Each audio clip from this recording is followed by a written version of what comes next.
Assalamualaikum warahmatullahi wabarakatuh. Perkenalkan, nama saya Siti Nurdiana Septian dari Prodi S1 Keperawatan tingkat 1, Stikes Akbid Wijaya Husada Bogor.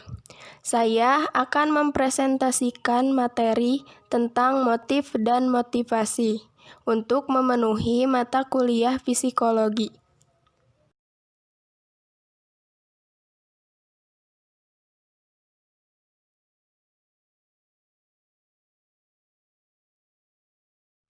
Pengertian motif dan motivasi. Secara etimologis, motif berasal dari bahasa Latin yaitu movere, yang berarti bergerak. Jadi, istilah motif berkaitan dengan gerak, yakni gerakan yang dilakukan oleh manusia atau dapat disebut juga perbuatan atau tingkah laku.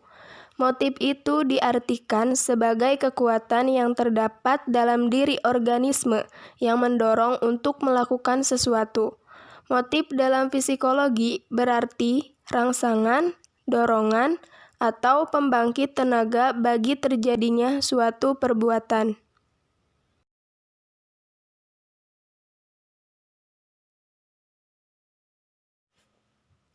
Ada beberapa istilah dalam motif dan motivasi. Yang pertama, motivasi atau motif, yaitu kegiatan yang menggerakkan seseorang untuk berperilaku, berpikir, dan merasa seperti yang mereka lakukan. Yang kedua, insting, yaitu pola perilaku bawaan atau tidak dipelajari yang dianggap bersifat universal pada program spesies. Yang ketiga, dorongan atau drive, yaitu sebuah keadaan tergugah yang terjadi karena adanya kebutuhan fisiologis. Yang keempat, kebutuhan atau need, yaitu keadaan kekurangan sesuatu yang memberi energi untuk menghilangkan atau mengurangi keadaan kekurangan ini.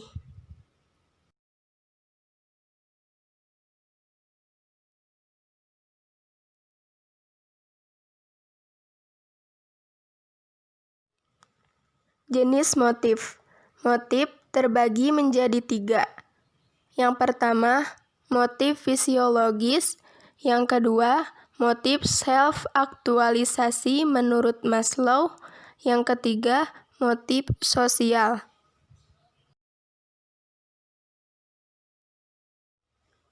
Apa sih motif fisiologis itu?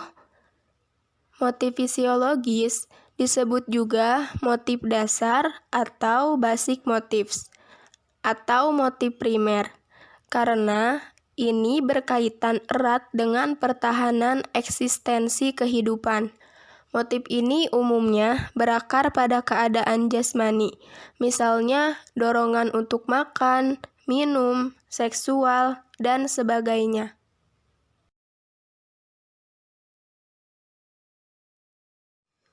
Motif self-aktualisasi menurut Maslow.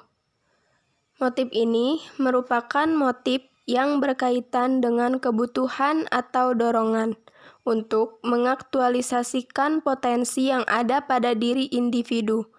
Kebutuhan akan aktualisasi ini merupakan tertinggi dalam hierarki kebutuhan menurut Maslow. Motif sosial merupakan motif yang kompleks dan merupakan sumber dari banyak perilaku manusia.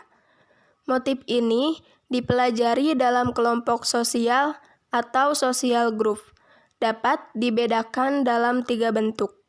Yang pertama, motif berprestasi atau need of achievement, yaitu kebutuhan untuk berprestasi. Yang kedua, kebutuhan untuk berafiliasi atau need of affiliation, yaitu kebutuhan untuk berhubungan dengan orang lain. Yang ketiga, kebutuhan untuk berkuasa atau need of power, yaitu kebutuhan untuk berkuasa. Orang yang tinggi di kebutuhan ini akan memerintah orang lain, mengontrol orang lain, dan mengendalikan orang lain.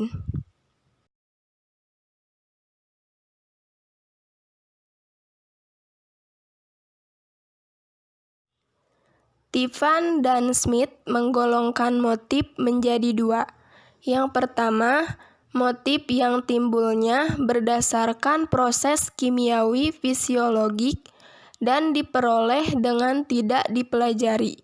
Yang kedua, motif yang timbulnya tidak secara langsung berdasarkan proses kimiawi psikologik dan umumnya diperoleh dari proses belajar, baik melalui pengalaman maupun lingkungan.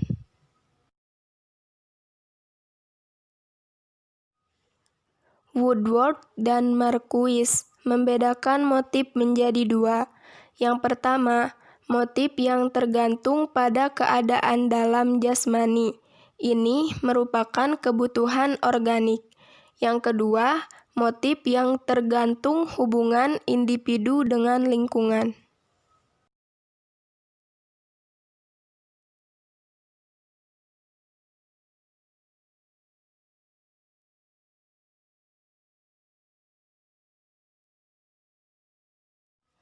Macam-macam motif. Motif mempunyai 6 macam. Yang pertama, motif spontan.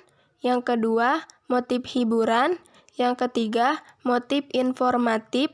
Yang keempat, motif pembelajaran. Yang kelima, motif integrasi personal. Yang keenam, motif integrasi sosial.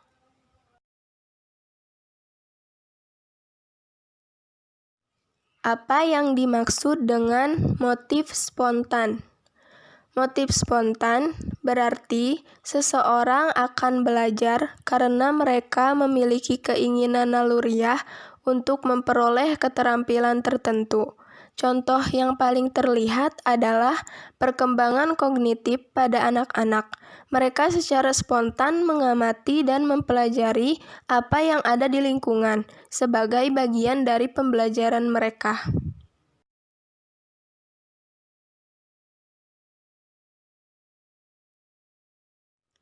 Motif hiburan, yaitu seseorang dapat memiliki alasan atau dorongan belajar karena mereka percaya bahwa belajar itu menyenangkan. Satu orang akan mengunjungi museum di waktu luang mereka, sementara proses belajar adalah contoh alasan untuk hiburan.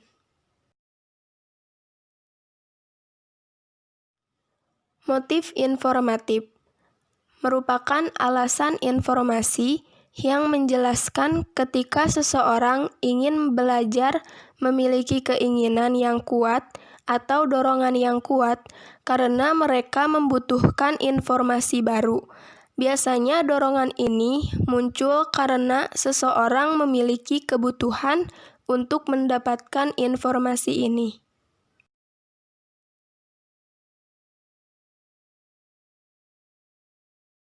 Motif pembelajaran.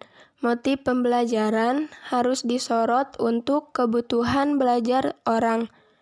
Belajar menjadi keinginan seseorang untuk berkembang.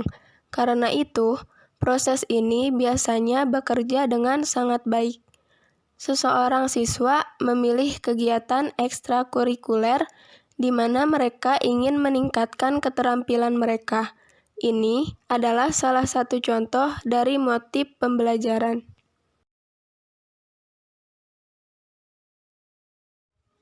Motif integrasi personal. Motif integrasi personal berarti seseorang merasa berkewajiban untuk belajar, untuk menjadi orang yang bermanfaat dan lengkap. Motif ini biasanya akan keluar dari kita dan tanpa paksaan.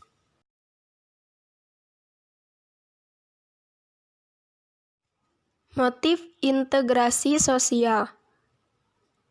Motif integrasi sosial itu dimaksudkan untuk memperteguh kontak sosial dengan cara berinteraksi dengan keluarga, teman, dan orang lain.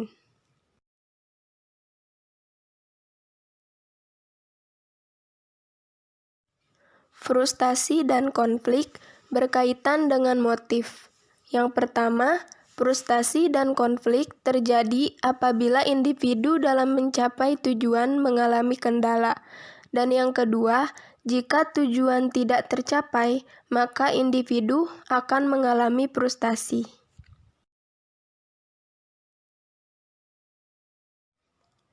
Jenis-jenis konflik. Jenis konflik ada 3. Yang pertama, konflik angguk-angguk. Yang kedua, konflik geleng-geleng atau avoidance konflik. Yang ketiga, konflik geleng angguk atau approach avoidance konflik.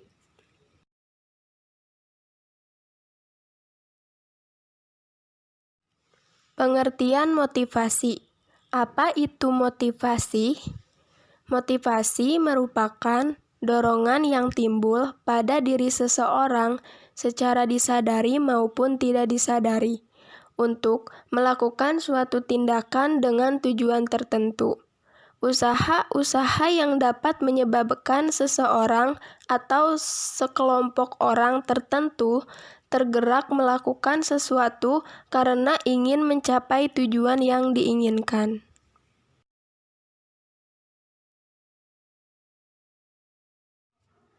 Tiga aspek dalam motivasi.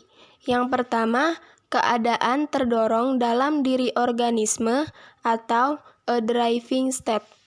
Yang kedua, perilaku yang timbul dan terarah karena keadaan yang terdorong dalam diri organisme. Yang ketiga, tujuan yang dituju oleh perilaku tersebut.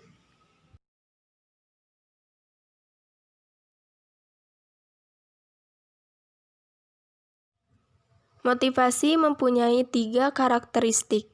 Yang pertama, sebagai hasil dari kebutuhan. Yang kedua, terarah kepada suatu tujuan. Dan yang ketiga, membentuk suatu perilaku. Motivasi dibagi menjadi 2. Yang pertama, motivasi yang berasal dari dalam diri seseorang. Dan yang kedua, motivasi dari luar yang berupa usaha pembentukan dari orang lain.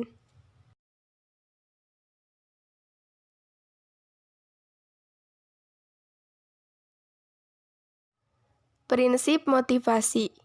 Terdapat 7 prinsip dalam motivasi. Yang pertama, prinsip kompetisi. Yang kedua, prinsip pemacu. Yang ketiga, prinsip ganjaran dan hukuman. Yang keempat, pemahaman dan hasil. Yang kelima, pengembangan minat. Yang keenam, kejelasan dan kedekatan tujuan. Dan yang ketujuh, lingkungan yang kondusif.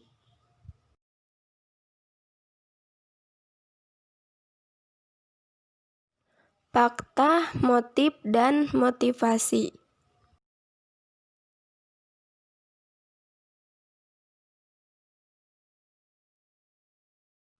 Motif dan motivasi saling mempengaruhi. Apa sih maksudnya? Dalam psikologi, motif adalah dorongan untuk melakukan sesuatu atau dapat digambarkan sebagai kekuatan pendorong. Sedangkan motivasi adalah kekuatan yang mengarahkan atau menyalurkan motif dalam ilmu psikologi untuk perilaku dalam ilmu psikologi yang memiliki tujuan perilaku instrumental.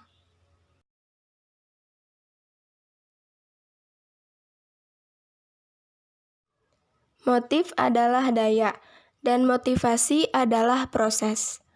Motif dalam psikologi adalah kekuatan dalam diri seseorang yang mendesak mereka untuk melakukan sesuatu, atau keadaan seseorang atau organisme yang menyebabkan mereka siap untuk memulai serangkaian perilaku atau tindakan.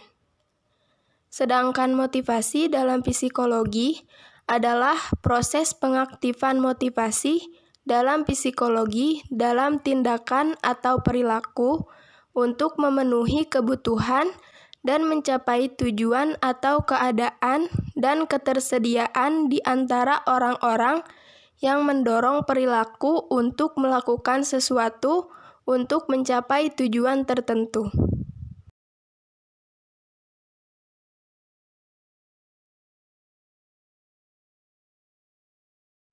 Motif adalah kebutuhan, sedangkan motivasi adalah keinginan. Motif dalam psikologi adalah kebutuhan, keinginan, impuls, atau dorongan. Sedangkan motivasi dalam ilmu psikologi adalah keinginan individu untuk menginspirasi mereka untuk melakukan tindakan atau sesuatu yang menjadi dasar atau alasan mengapa seseorang itu berperilaku. Mungkin hanya ini yang bisa saya sampaikan. Semoga bermanfaat. Kurang lebihnya mohon dimaafkan. Terima kasih. Wassalamualaikum warahmatullahi wabarakatuh.